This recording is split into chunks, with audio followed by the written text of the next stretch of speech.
हरे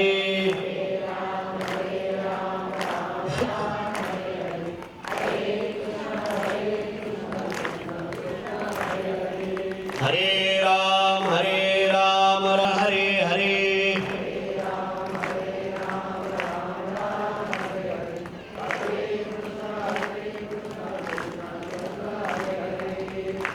महाराजांचं आगमन झालेलं आहे.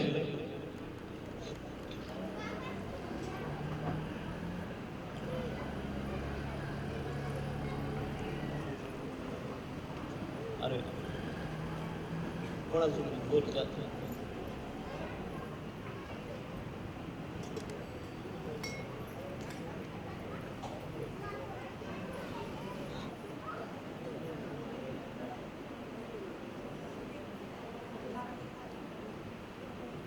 ब्रह्मज्ञानं प्रथमं पुरस्ताद्विषीमतः सुरुचोऽव्येन आवा सबुद्ध्या उपमा अस्य पृष्टाः सतश्च जोनिमसतश्च विवाह सद्गुरु सखाराम महाराज की जय.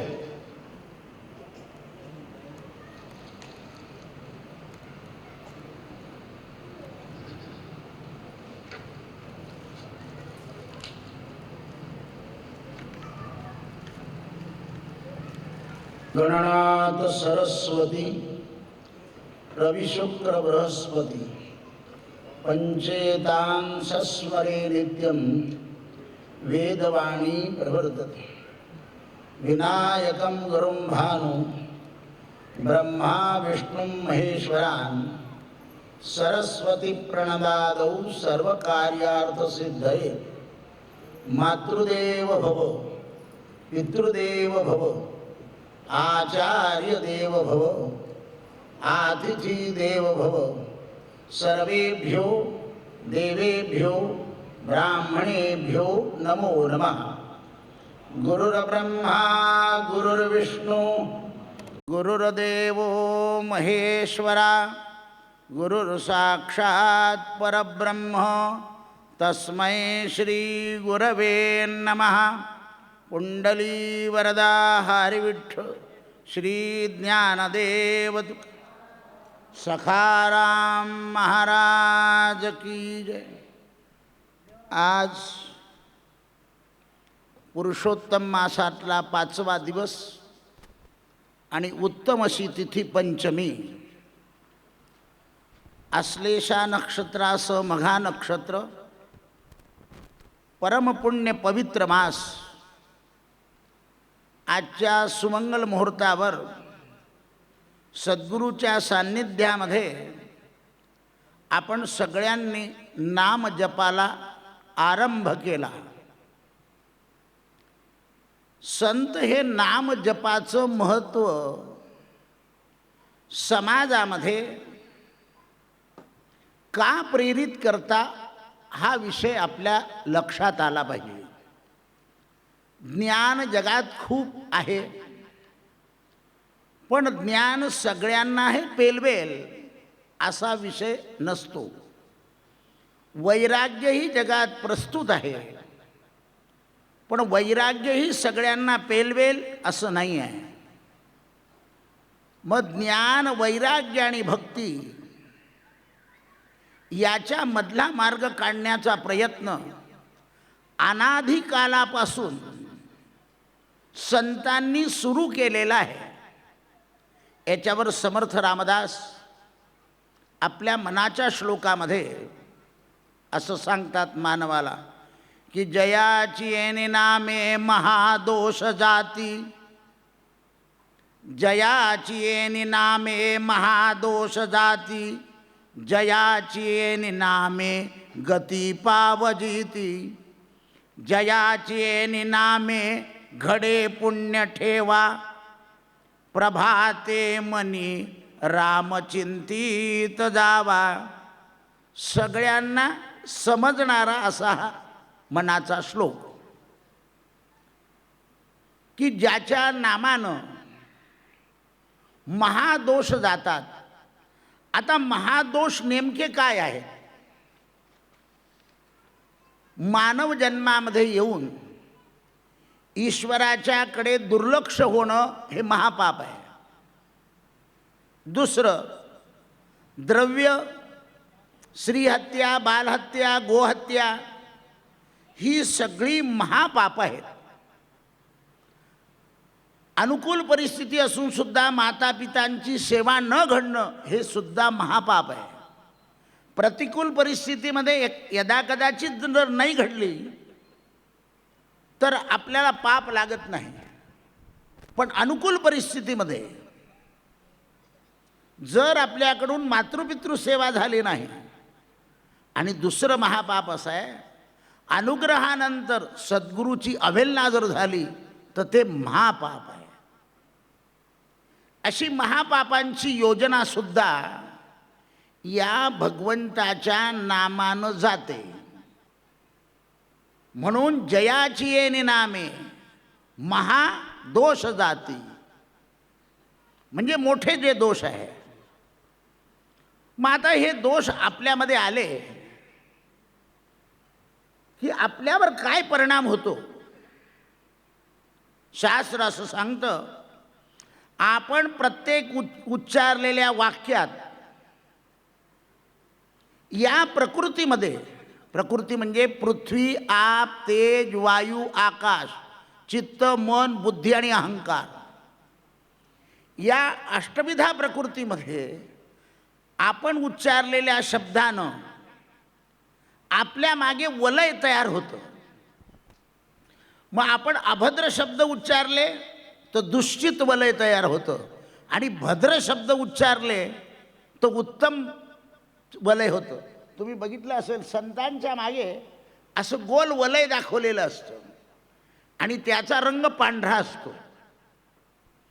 नामस्मरणाच्या योगानं ही सत्वगुणात्मक वलय आपल्याकडे तयार होतात. वेदामध्ये सुद्धा याचं प्रमाण सापडलेलं आहे. भद्रं कर्णेभिः शृणुयाम देवाः. जेवढं भद्र म्हणजे चांगलं. गुरुजी तुमच्याकडे पूजा करतात तेव्हा सर्वतोभद्र भरतात. सर्वतोभद्र याचा अर्थच असा आहे, सर्वतोपरी कल्याण होण्याकरता. कर्मकांडामध्ये ही योजना आहे. माणसाकडून काही दुश्चित कर्म होतात. कशी होतात? आर्थिक, शारीरिक आणि मानसिक. द्रव्याच्या बाबतीत सुद्धा आपल्याकडून काही दुश्चित कर्म होतात. मनाच्या योगानं जे आपल्याला मिळालेलं नाही आहे ते जर आपल्याला पाहिजे असेल तर त्याच्याकरता मन पाप करतं.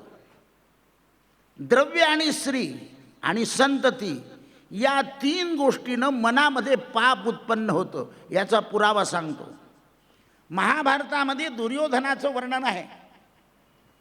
एकदा राजसू यज्ञ चालला असताना द्रौपदीनं संध्याकाळची यज्ञाची आहुती संपली आणि द्रौपदीनं सगळ्यांना प्रार्थना केली की सगळे जनता जनार्दन भोजन करा, म्हणजे मला राजाच्या पत्नीला, म्हणजे धर्मराजाच्या पत्नीला जेवायला परवानगी मिळेल. काय राजधर्म आहे, प्रजा जेवल्याशिवाय राजानं जेवू नये. द्रौपदी परत महालाच्या वरती गेली आहे आणि पुन्हा प्रजाजनांना हात जोडले, हे प्रजाजन हो, आपण भोजन करा म्हणजे मला भोजनाची परवानगी मिळेल. हे दृश्य दुर्योधनानं पाहिलं की काय या पांडवांना श्री मिळाली आहे की ही धर्माचं जेवण झालं, आपलं जेवण झालं, सगळ्या ब्राह्मणांचं झालं, आणखी गावाच्या जेवणाचा विचार करते. आपल्या घरी जावं तर आपल्या घरी आधी जेवण करून डोक्याला पट्टी बांधून आरामसे, असं बऱ्याच घरी असतं.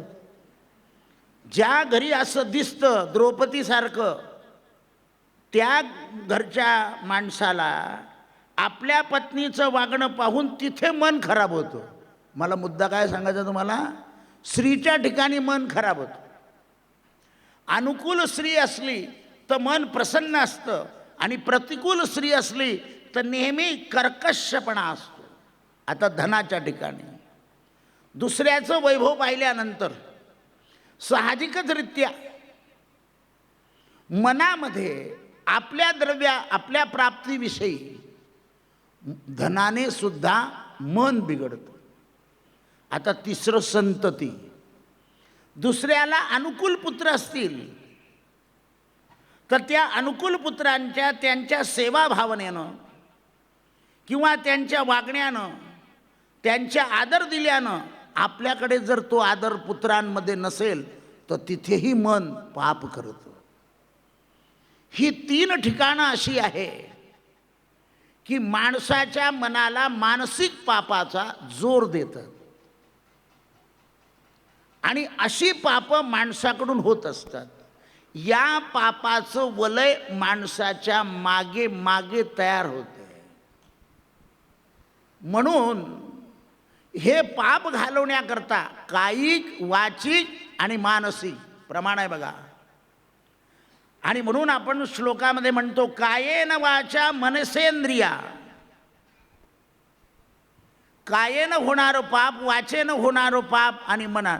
तरी कलियुगामध्ये मनाच्या पापाची गणना करायला नाही सांगितलं आहे. कारण रस्त्यानं असे पोस्टर असतात की क्षणामध्ये मनात पाप येऊन जातं. म्हणून कलियुगात मनाच्या पापाची गणना नाही.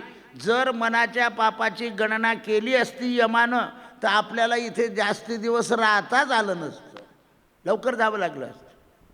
मग अशा कायिक, वाचिक, मानसिक या पापानं प्रत्येक मानवाच्या जवळ या प्रकृतीमधलं वलय तयार होतं. प्रकृतीमध्ये 3 गुण आहे, सत्व, रज आणि तम. जसं जसं मन आपलं रजाला प्रवृत्त होतं आणि रजाकरता आपण खोटं बोलतो आणि खोटं मनासारखं नाही झालं की तमोगुणात रूपांतर होतं.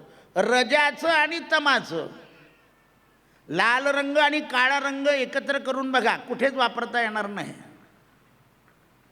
त्यामध्ये असं वलय तयार होतं आपल्याजवळ आणि ते वलय तयार झाल्यानंतर ती गुण आपल्यामध्ये उद्भवतात. ती उद्भवली म्हणजे त्रिगुणात्मक सृष्टी जी आहे, सत्व, रज आणि तम, ही सृष्टी पंचमहाभूतावर अवलंबून आहे. कारण या 3 गुणाचा प्रभाव पंचमहाभूतावर पडतो, पृथ्वी, आप, तेज, वायू, आकाश. आणि मग ही पंचमहाभूत अंतराळामध्ये आपल्याबद्दल दूषित वातावरण करतात. कारण जेवढं प्रकृतीतलं वाईट आपल्या वाक्यातून बाहेर पडेल आणि मग आपल्या जीवनातले असे प्रसंग निर्माण होतात दुःखाचे, मानसिक दुःख, शारीरिक दुःख आणि आर्थिक दुःख. पण काही लोकांना अर्थ भरपूर मिळतं पण नियोजन बिघडत असतं नेहमी. अकाली काहीतरी संकट येतं आणि अकाली संकटामुळं अर्थाचं नियोजन बिघडतं, म्हणजे अर्थ दारिद्र्य येतं. गुरुचरित्रामध्ये याची प्रमाण आहे, नवनाथामध्ये याची प्रमाण आहे. आणि ते दारिद्र्य आलं की मग आपल्याला कोणत्या तरी एका संताला शरण जावं लागतं आणि संत काय करतात, आपल्याला नामस्मरण देतात. बरं, ज्या वेळेला माणसाला आर्थिक दारिद्र्य येतं, शारीरिक दारिद्र्य येतं आणि मानसिक दारिद्र्य येतं ना, तेव्हा ही वाणी बिघडते. आणि जशी जशी वाचा बिघडते तसं तसं ते वलय खराब होत जातं. आपल्या वर्तमान भाषेत सांगायचं म्हणजे प्रदूषण. आणि तुम्ही म्हणता ना, हल्ली मला भनभन होतं, मला अस्वस्थ लागतं, मला बेचैन होतं. ही जी वातावरणं तयार होतात, या वातावरणामध्ये विश्वामध्ये अशांती पसरते. म्हणून संत विश्वशांती करता कर्मकांड, ज्ञानकांड आणि नामकांड म्हणजे भक्तिकांड. पण कर्मकांड आणि ज्ञानकांड याचे श्रोते कमी असतात. म्हणून हे नामकांड जे आहे, भक्तिकांड, या नामस्मरणाच्या प्रभावानं जगातलं प्रदूषण आणि मानवाच्या वृत्तीतलं आणि बुद्धीतलं प्रदूषण दूर करण्याकरता संतांनी नामस्मरणाचा महिमा गायला. आणि म्हणून म्हणतात ते, जयाची आणि नामे महादोष जाती ज्याच्या नामानं महादोष जातात आणि ते असे दोष घडल्यानंतर मानवाला एकतर आर्थिक दारिद्र्य येतं, नाही तर शारीरिक दारिद्र्य येतं, नाही तर मानसिक दारिद्र्य येतं. हे तीन दारिद्र्याच्या योगानं वर्तमान स्थितीत बघा तुम्ही, या तीन गोष्टीने मनुष्य पिडलेला आहे. साधी सत्यनारायणाची कथा आहे ना आपल्याकडे, त्याच्यामध्ये सुद्धा देवऋषी नारदांनी भगवंताला हीच विनवणी केली की कलियुगामध्ये प्रत्येक मनुष्य आरोग्याकरता, संततीकरता, संपत्तीकरता, मानाकरता त्रस्त झाला. येन केन प्रकारेण हा मनुष्य त्रस्त होतो. म्हणून याच्याकरता काही उपाय सांगा. तेव्हा सत्यनारायणम देवम व्रतस्य, कारण कलियुगात सगळं सापडतं पण सत्यच सापडत नाही. आता पहा तुम्ही, एवढं सगळं आयोजन केलं ना, तरी एखादा दुर्बुद्धीवाला माणूस म्हणे काय गरज होती, अवडंबर आहे, तोथाण करतात, एवढी करायची गरज काय. सत्याला सुद्धा पाहताना असत्य पाहतील कलियुगामध्ये. बोलताना म्हणतील सत्यमेव जयते, सत्यम परम धीमई, सत्यम शिवम सुंदरम. बगीच्यावर सुद्धा लिहिलेलं असेल पण त्याच्यातला कॉन्ट्रॅक्ट सुद्धा खोटा. उपनिषदातले, वेदातल्या शब्दांचा उपयोग कुठेही करून घेतात. योगक्षेमम वहामेव कोणी वापरून घेतं, पण प्रत्यक्षात त्या व्यवहारामध्ये सत्यता सापडत नाही. मग हे सत्य सगळं धारून जाईल, ते मानवाच्या लक्षात राहणार नाही. म्हणून भगवंताचं नाम हे एकमेव सत्य आहे. ज्ञानामध्ये ज्ञान हे सत्य आहे, कर्मामध्ये ब्रह्म हे सत्य आहे, आणि संतांमध्ये नाम हे सत्य आहे. नामाला सत्याचं, काही ठिकाणी परमात्म्याला ब्रह्म म्हटलं आहे, काही ठिकाणी परमात्मा म्हटलं आहे, आणि काही ठिकाणी नाम उल्लेख केला आहे, राम कृष्ण. ही जी नामाभिधान आहे हे सर्वसाधारण माणसाला भगवंताच्या नावाचा परिचय होऊन त्या नामोच्चाराच्या योगानं हरि उच्चारण अनंत पापराशी जातील लयासी क्षणमात्र. त्या हरीच्या उच्चारानं पापाचा नाश होतो. बरं, हरी हा मंत्र उच्चारला कोणी? प्रमाण दिलंय. हरी हरी हरी मंत्र शिवाचा, म्हणती ते वाचा तया मोक्ष. म्हणून हे नामस्मरण काय करतं तर जन्मातलं दारिद्र्य घालवतं. जन्मातलं दारिद्र्य घालवण्याकरता या नामस्मरणाचा प्रभाव आहे. दुसरं, नामस्मरणानं नंतर मन पापाचरणाकडे कमी वळतं. वाल्याला राम मंत्र दिला, वाल्याला मरा म्हणता. आपण सगळ्यांना कथा माहिती आहे, पण उद्देश लक्षात ठेवा. मरा शब्द उच्चारत होता, पण वाल्याच्या अंगी एक गुण चांगला होता.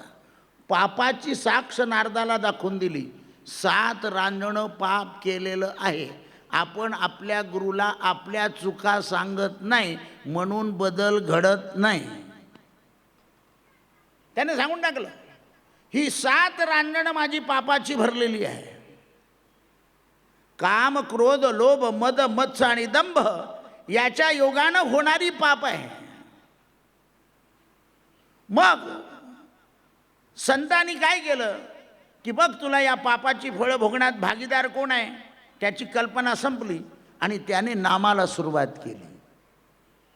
उरफट्या नामे वाल्मिक धरला. आता आपली वर्तमान स्थितीत अशी, आपल्याला राम चांगला म्हणता येतो. मग वाल्मिक जर उरफट्या नामानं तरला तर आपण का धरू नये. तर नामाला ब्रह्मचार्य आणि वाचा ह्या 2 गोष्टी पाळाव्या लागतात. वाचेचं ब्रह्मचार्य, जननेंद्रियाचं आणि जिव्हा इंद्रियाचं ब्रह्मचार्य जेव्हा पाळलं जातं, ब्रह्मचार्य याचा अर्थ आपल्या ठिकाणी मन गेलं पाहिजे, परक्या ठिकाणी जायला नको.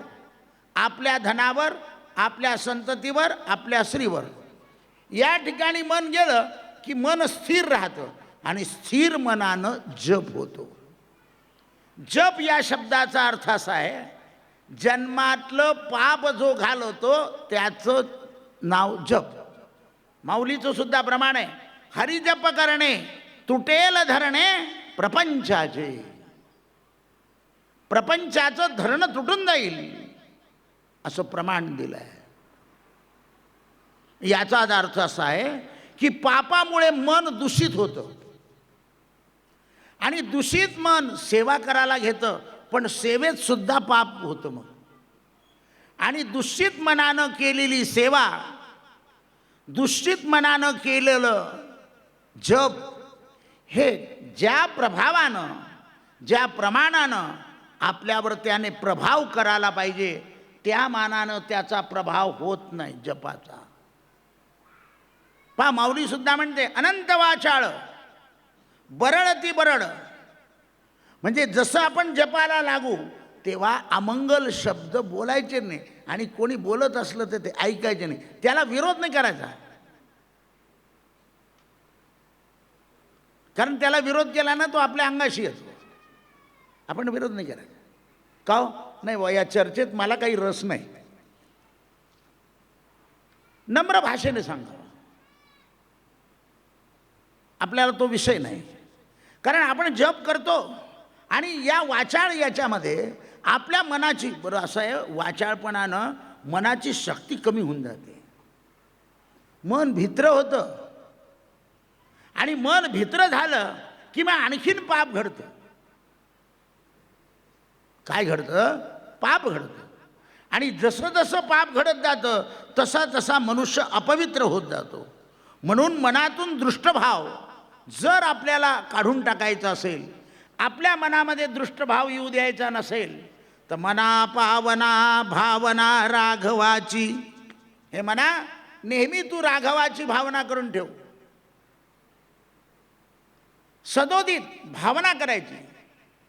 धरी अंतरी सोड चिंता भवाची. भव म्हणजे दुःख, याची चिंता सोडून दे. अर्जुनाला सुद्धा काय सांगितलं की तू मला शरणी आहे, सगळं सोडून दे, तू काही चिंता करू नको. पण अनन्य भावानं शरण गेलं पाहिजे. हरीला अनन्य शरण रिघा. जसं आपण हरीला शरण जाऊ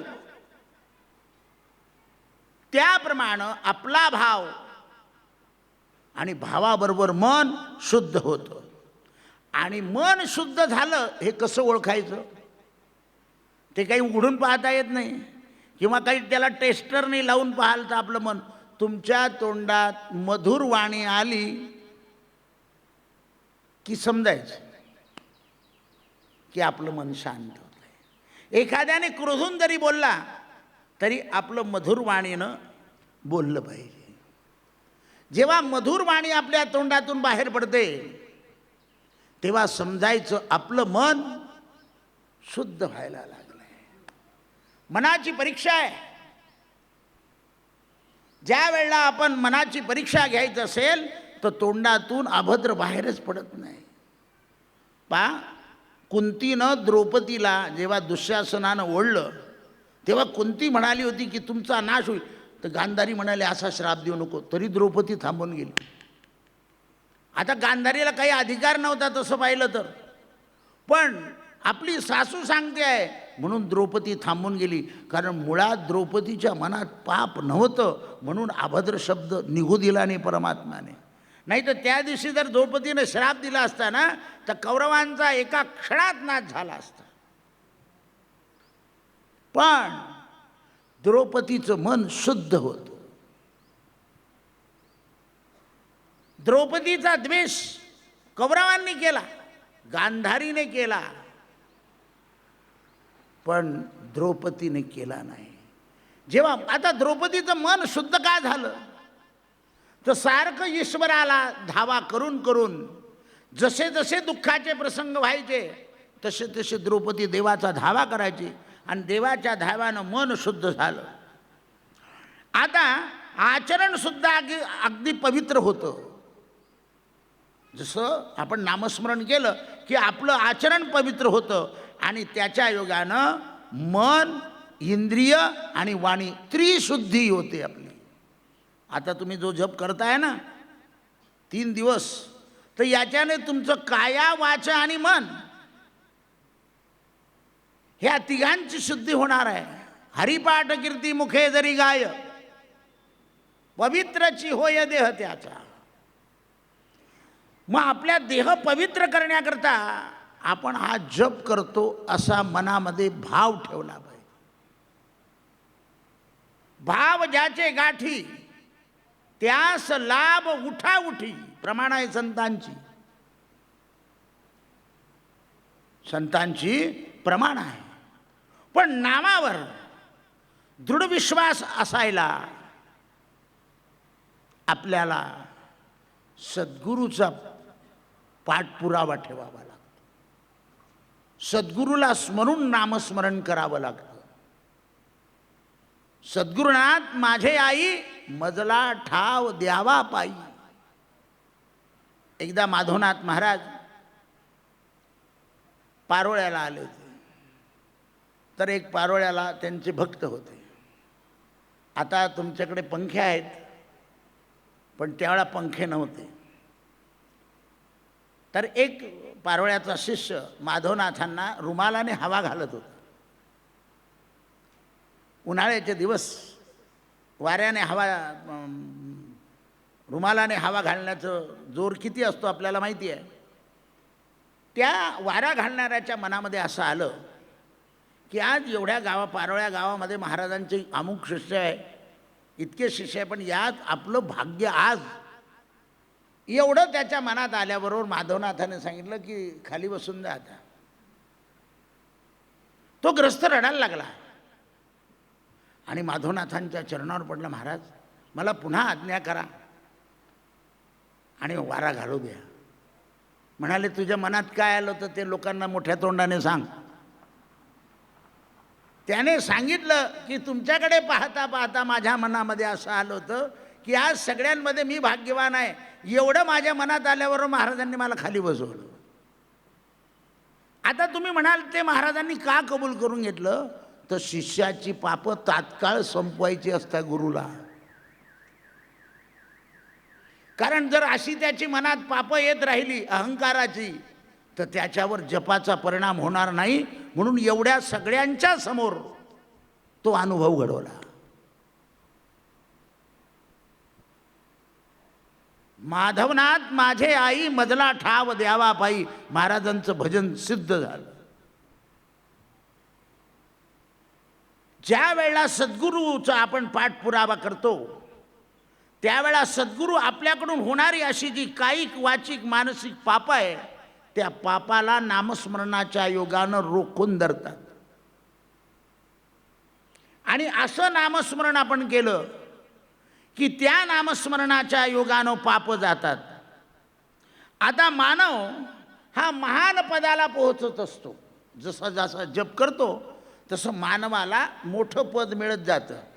आता मोठं पद म्हणजे काय, भ्रमर गुंतले सुमन कळिके.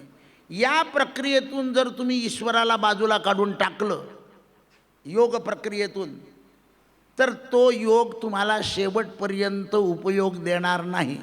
असे व्यायाम करणारे पुष्कळ लोक आपल्याकडे बलवान होते, अंतकाळी त्यांना यातना झालेल्या आहेत.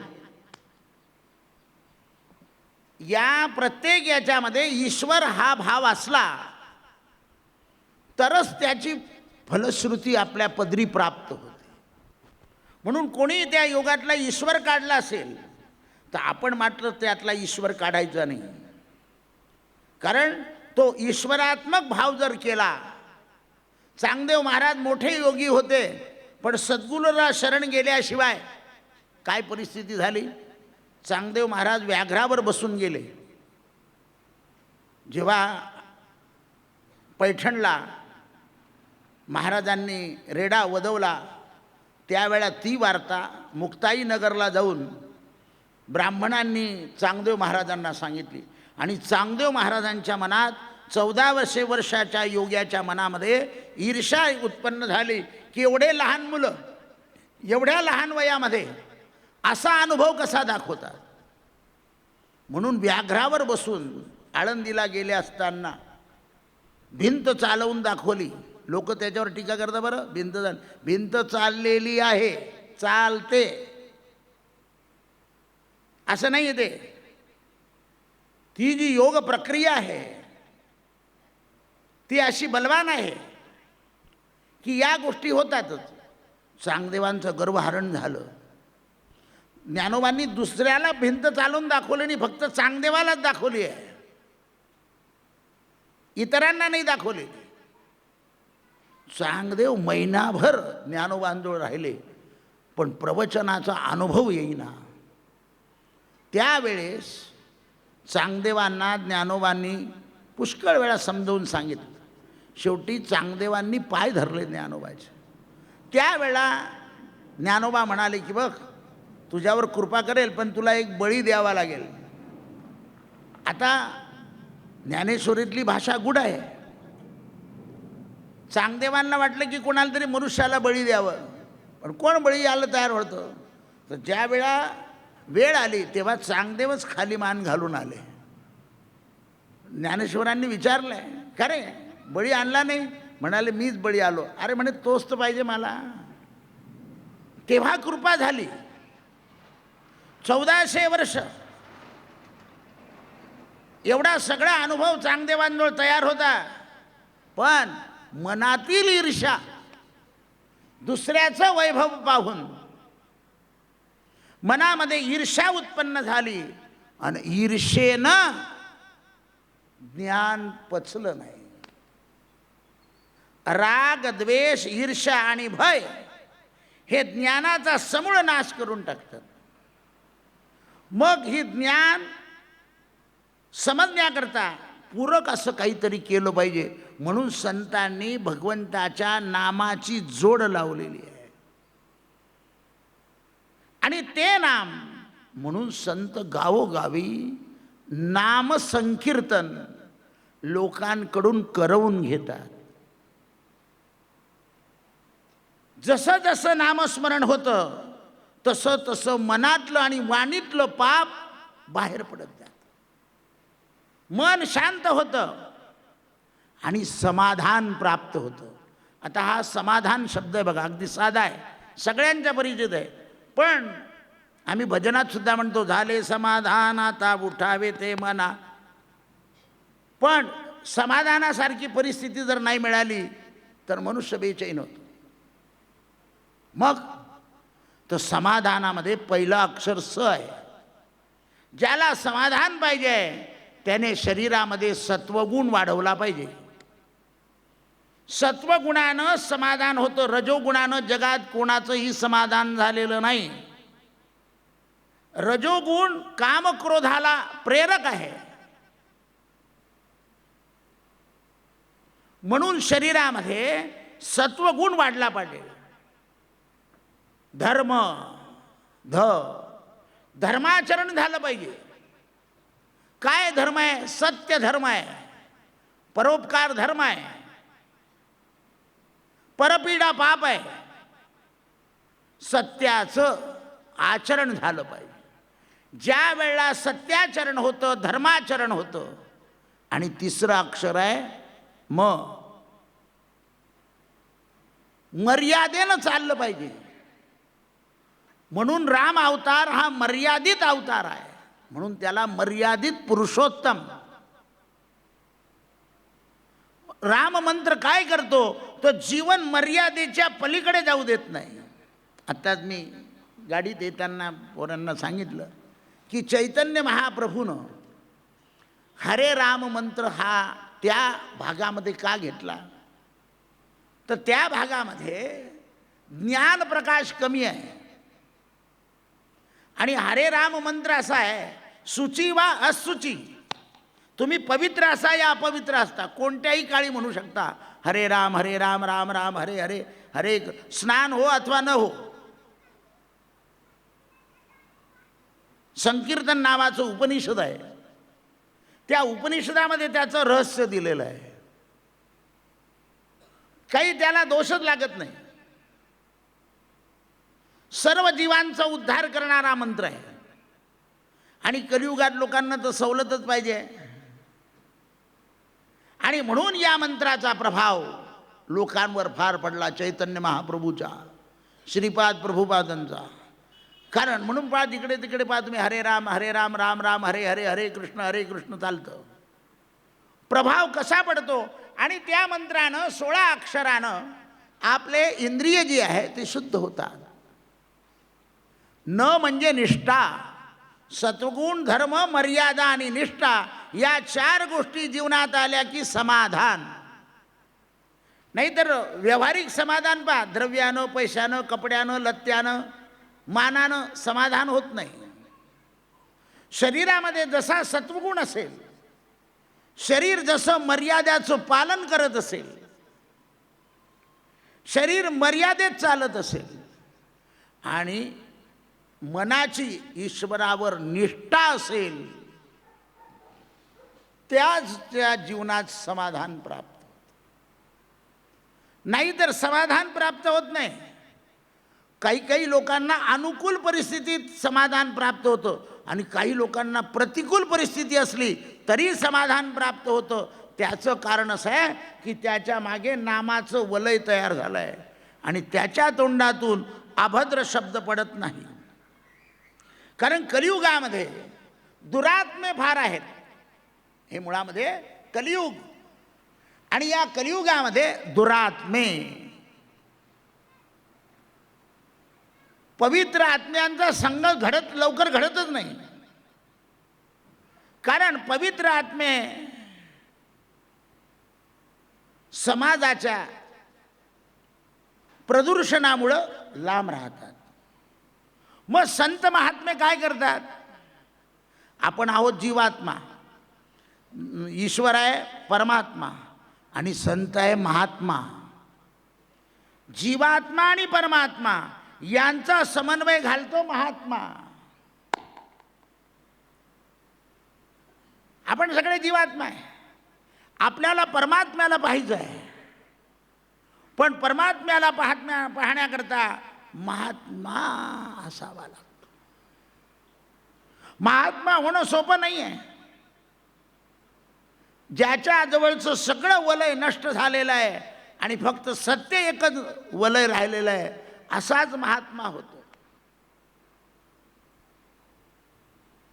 आणि म्हणून नामस्मरणानं साधकाची वाणी मधुर होऊन नामस्मरणानं मन शुद्ध होतं आणि नामस्मरणाच्या योगानं पवित्र कर्म करायची संधी जीवनात मिळते आणि मग दारिद्र्य नष्ट होतं. दारिद्र्य नष्ट होतं. मानसिक दारिद्र्य, शारीरिक दारिद्र्य, आर्थिक दारिद्र्य, 3 दारिद्र्यानं पीडित आहे माणसं. बघा, 3ही दारिद्र्यानं पीडित झाले आहे माणसं. येन केन प्रकारेनं.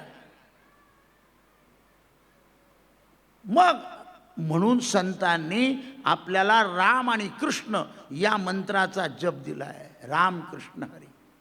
आता राम काय आहे तर मर्यादा आहे. राम सत्यप्रिय आहे.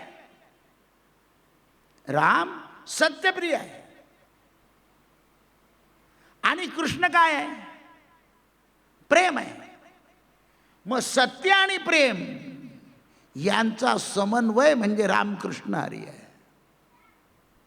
पण आपल्याला हल्ली सगळ्या वारकऱ्यांनी रामकृष्ण हरी मंत्र सोडून दिला आणि दुसऱ्याच मंत्राच्या मागे लागून जातात. कारण तुम्हाला घरामध्ये काय पाहिजे आहे, सत्य आणि प्रेम. माणूस लबाड असतो, पण त्याला असं वाटतं माझ्या बायकोने सत्य वागावं, माझ्या मुलांनी सत्य वागावं, माझ्या मुलीने. स्वतः लबाड असतो तो, पण तो म्हणतो सगळ्यांनी खरं बोला. असं कसं होईल. तर घरामध्ये सत्य आणि प्रेम असलं तर त्या घरात शांती आहे. जिथे सत्य आणि प्रेम नाही आहे, आज लोकांकडे भरपूर पैसा आहे, पण शांती करता वाटेल त्या गोष्टी घरात आणता येते. कोणी मनी प्लॅन लावतं, कोणी इकडून तुळशी तिकडे ठेवतं, कोणी तिकडून तुळशी, कोणी उत्तरेला दरवाजा काढतं, सगळ्या खिडक्या बंद करण्या लावल्या. मोठा माणूस घेऊन येतो तो असा, त्याच्याने अशा कोणी कुठे शांती येणार आहे का? हा, सत्य आणि प्रेम.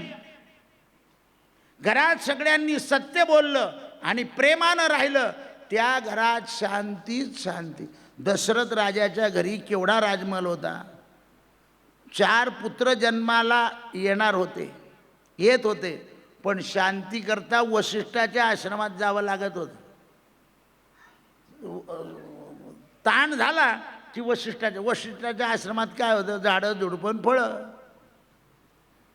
का गालीचे होते का? असा तुमच्यासारखा पेंडाल दिला होता? काही नाही. सत्य आणि प्रेम असेल तिथे शांती नांदते, तिथेच शांती नांदते.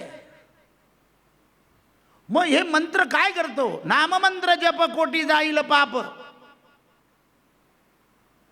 या नाममंत्राच्या योगानं पाप जाईल. तर याकरता मनाचं ब्रह्मचार्य, इंद्रियांचं ब्रह्मचार्य, आणि मन कुठे जाता कामा नये. जर मन नाही गेलं तर जयाची निनामे गती पावजीती. कोणाकोणाला गती मिळाली आहे?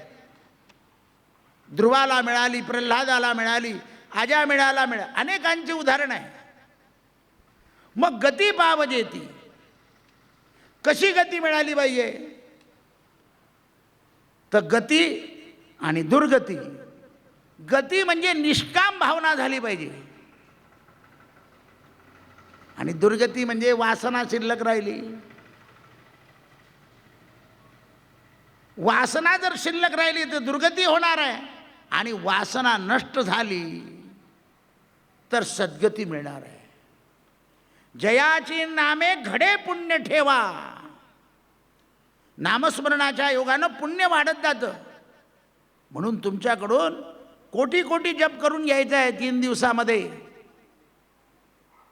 पण ज्या वेळेस आपण निष्ठापूर्वक, प्रेमपूर्वक आणि सत्याची जोड देऊन जप करू, त्यावेळा जपानं काया, वाचा आणि मन ही त्रिशुद्धी होऊन जाईल. पहा तुम्ही, अनेक ठिकाणी अशा गोष्टी येतात. पूर्वजन्माच्या पापानं व्याधी निर्माण होते, पापाची या रूपे रोग येती घरा. आणि मग ते असे रोग, कोणी अन्नदान करतं तेव्हा बरं होतं, कोणी गुरुचरित्र वाचतं, कोणी पारायण करतं, कोणी तिरुपतीला जातं, कोणी पंढरपूरला जातं. तर ही जी स्थानं आहेत आपल्याकडे, इथे सुद्धा ब्रह्म आहे. तुम्ही जर तिरुपतीला गेले ना, तर तिरुपतीला कांचन ब्रह्म आहे. म्हणजे 24 तास काय पडतं? सोनं. एक क्षण सुद्धा असा नाही की ते सोनं पडत नाही. म्हणून त्या क्षेत्राचा महिमा आहे कांचन ब्रह्म. आपल्या पंढरपुरामध्ये जर तुम्ही गेलात, नाद ब्रह्म हा विणा जो आहे, हा पंढरपुरात एकही सेकंद बंद राहत नाही. जेवढे मठ आहे त्या मठांमध्ये नाद ब्रह्म चाललेलं असतं. तुमच्यासारखं मशीनने लावलेलं, ते लाईट गेलं तर मशीन बंद पडून जातं. श्रीराम जय राम जय जय राम. तिथे विणे करीत असणार पंढरपुरात मठात, आणि अहोरात्र. म्हणून पंढरपूर नाद ब्रह्म आहे. आम्ही रामेश्वरला गेलो, जलब्रह्म. सतत शंकराच्या डोक्यावर जल पडणार. जगन्नाथला गेलो, अन्न ब्रह्म, भातच भात, भातच भात. द्वारकेला गेलो, अन्न ब्रह्म. तसं. आणि संतांजवळ जर तुम्ही गेलात तर या सगळ्या ब्रह्माच्या पलीकडचं ब्रह्म आहे त्यांच्याजवळ, नाम ब्रह्म. म्हणून कोणतेही संत तुम्हाला नामस्मरणाच्या संधीत मिसळवतात. म्हणून या 4ही धामांपेक्षा नाम ब्रह्माचा जो धाम आहे तो संत कुठेही निर्माण करतात. कोणत्याही गावामध्ये जाऊन नाम ब्रह्म. आणि हे नाम काय करतं?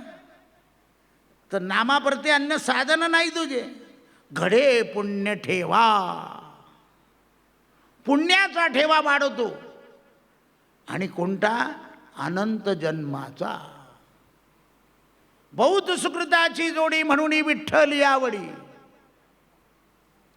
अनेक जन्माचं सुकृत या नामस्मरणानं तयार होतं. म्हणून नामस्मरण हे सुलभ उपाय आहे. चहुवर्णाला, आबाल वृद्ध स्त्रियांना, सगळ्यांना सहजरित्या अहो येता जाता या पद्धतीनं दुःखाकरता सुखाकरता 4 प्रकारचे भक्त तर भगवंतांनी सांगूनच टाकले गीतेमध्ये. म्हणून नामस्मरणाच्या योगानं भगवंत आपलं वायुमंडल शुद्ध करतो.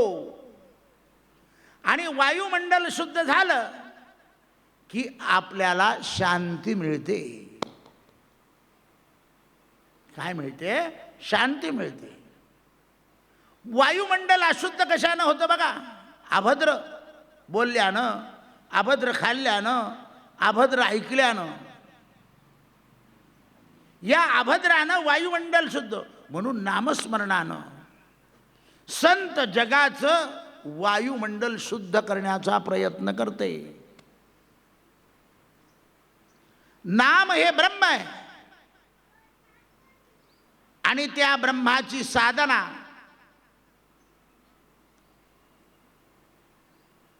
संत समाजाकडून करून घेतात.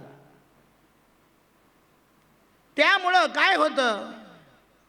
नामस्मरण उच्चारल्यानं सुलभपणाने मनोकामना तर पूर्ण होतात, व्याधी तर जातात, पण जन्म मरणाचा फेराही चुकतो. आता या नामस्मरणाचा एक पुरावा तुम्हाला असं देतो. रामायणामध्ये उल्लेख आहे. विश्वामित्र हे रामाचे धनुर्विद्येतले गुरु, पण त्यांचा नामावर विश्वास नव्हता. कारण काही काही लोक कर्तृत्वावर विश्वास ठेवणारे असतात. कर्तृत्व सगळ्या ठिकाणी ते ईश्वर काहीच मानत नाही. ते म्हणतात केल्याने होत आहे, आधी केलंच पाहिजे. पण काही काही वेळा त्यांच्याही जीवनात करता पण फळ येत नाही. तेव्हा म्हणता नाही हो काहीतरी गोष्ट खरी आहे, काहीतरी आहे. आता माझ्या हाताला यशच येत नाही, नाही तर मी माती धरायचो तर सोनं व्हायचं. तेव्हा ते कुठेतरी शरण जातात. काय तो आपला पुण्याचा साठा जोपर्यंत असतो ना तोपर्यंत कार्याला यश येऊन जातं. घरामध्ये आपलं पुण्य असतं तोपर्यंत सगळे आपलं ऐकतात. आणि जेव्हा आपला पुण्याचा साठा कमी होतो तेव्हा घरातलेही लोक आपलं ऐकणं कमी करून टाकतात. आपण म्हणतो आता आपले दिवस फिरले, तर तुमच्याजवळ तुम्ही पुण्य वापरून टाकलेलं आहे. पुण्य साठलं पाहिजे. दुर्वासांना कृष्ण अवतारात आणि राम अवतारात असा सरळ विश्वास बसलेला नाही आहे. नारदांनी त्यांना दोन्ही ठिकाणी प्रचिती दाखवलेली आहे. कारण प्रतिसृष्टी निर्माण करणारा योगी हा मुळात क्षत्रिय भांडून कुंडून ऋषी बनला. कारण मूळ स्वभाव जात नाही. ईर्ष्या भयंकर होती, द्वेष खूप होता वशिष्ठाचा. रामाला धनुर्विद्येमध्ये शिक्षण देऊन सुद्धा, बला अतिबला विद्या देऊन सुद्धा रामाचंच महत्त्व आहे, रामाच्या नावात महत्त्व नाही असं वारंवार बोलत असताना लवकुशे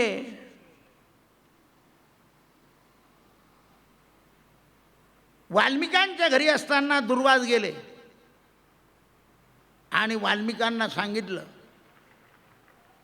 की मी दुर्वास जेवत नव्हते, विश्वामित्र जेवत नव्हते, तपस्वी होते, पण यांच्या भावना कडक. विश्वामित्र दुर्वास हे असे शापादपी शरादपी आणि शापादपी शरादपी असल्यामुळं क्रोधाय मानवायचे, यांना क्षत्रिय घाबरायचे. तो विश्वामित्रांना राम राज्याभिषेक झाल्यानंतर नारदांनी देवात महत्त्व आहे का देवाच्या नावात महत्त्व आहे याचा प्रचिती दाखवण्याकरता एक प्रयोग केला आहे. विश्वामित्र बाहेर पडले. मारुतीरायांना विश्वामित्रांनी सांगितलं की हनुमंता सगळ्यांना नमस्कार कर, विश्वामित्राला नमस्कार करू नको. म्हणाले का? अरे तो क्षत्रिय ऋषी आहे म्हणे. एवढं सांगून टाकलं आणि मोकळे झाले. विश्वामित्र पुढे आले. काय म्हणे विश्वामित्रा?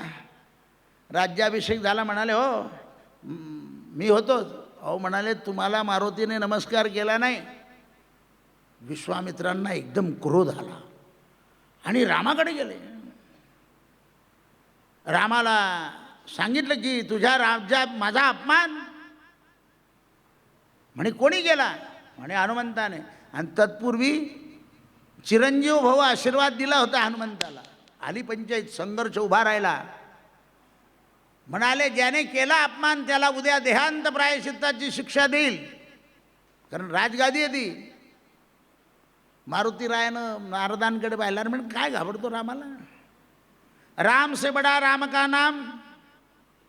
म्हणून अयोध्येमध्ये भूमी सारवली आणि त्याच्यावर हनुमंतरायाला बोलवलं आणि राम कवच कर म्हणून रामरक्षेला पंजर म्हणतात. कवच करून दिलं. करून दिल्यानंतर म्हणाले तू फक्त श्रीराम जयराम म्हण, तिकून रामाचे बाण येतील, काय होतं ते पाहू. म्हणून हनुमंतराय राम मंत्राचा जप करताय, श्रीराम जय राम जय जय राम. आणि रामाचा बाण येतोय, चरणाला स्पर्श करतो भात्यात जातो, चरणाला स्पर्श करतो भात्यात जातो. रामा तू मनापासून बाण मारत नाही. आता ते विश्वामित्र असते